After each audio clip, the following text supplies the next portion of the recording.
Hello, I'm Yonden Lhatoo at the South China Morning Post. I never truly realized the extent of my emotional investment in Hong Kong and concern for its well-being until the public backlash against the government's ill-conceived bull in a China shop campaign to change the city's extradition laws descended into shocking violence and anarchy over the past couple of weeks. How immensely saddening and distressing to see our beloved city torn apart by political acrimony and social strife.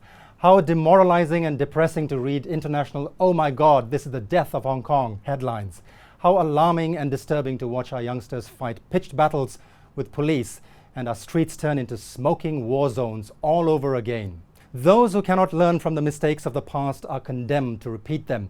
And that's where we find ourselves now, back in the black hole, having learned absolutely nothing from the trauma and tragedy of the 2014 Occupy movement, when masses of mostly young protesters blocked roads for 79 straight days in the name of civil disobedience and fighting for greater democracy. Nobody won back then, and yet here we are, rinse and repeat. We're getting really good at losing. What's really worrying is the complete and utter breakdown of trust and respect between frontline police and the youth of this city. The us versus them mentality is so ingrained now, the relationship's so broken that we should all be deeply concerned. There's a lot of rancorous debate over all the violence and whether protesters were dangerously out of control or police used excessive force. Well, you don't have to listen to anyone. Just make up your own mind by watching all the video footage on television and online. I mean all of it, not just isolated clips incriminating one side or another. There is no doubt that many of those young men dressed to the nines in ninja gear, who repeatedly attacked police lines with sharpened metal rods, bricks and makeshift weapons, need to be arrested and jailed. They were out to cause maximum carnage. Call them what you will, criminals, thugs, hooligans, agitators or miscreants. Having said that, the vast majority of youngsters out there who were exposed to tear gas, rubber bullets and beanbag rounds were nothing of that sort. They were our children, high school and university students, the future of this city, whether you like it or not. I remember being just as emotional and idealistic and rebellious, if not more, when I was their age. Does that justify breaking the law? Of course not. But dismissing them as misguided and fringe individuals and suppressing them with brute force is not the solution either, as it is plain to see.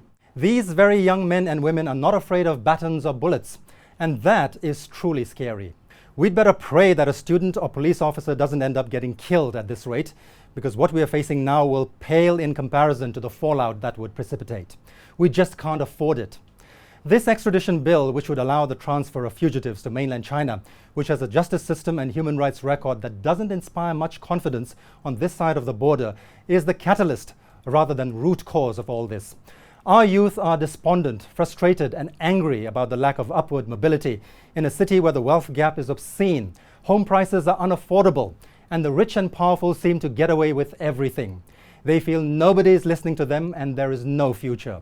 I dare say many of them don't actually care so much about a legal amendment to the Fugitive Offenders Ordinance, but the way the bill has been bulldozed forward feeds right into their perception that this government is more committed to keeping Beijing happy than protecting their interests. Well, nearly 2 million people were out in the streets on Sunday to hammer home exactly that message.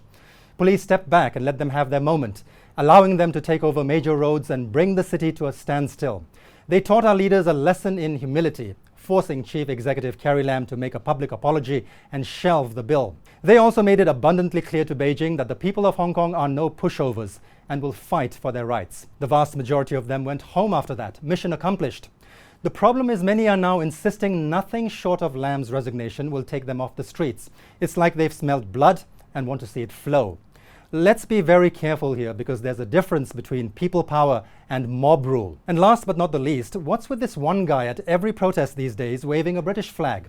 Talk about colonial hang-ups. It's so 1997. Allow me to say in parting that you, sir, are an idiot.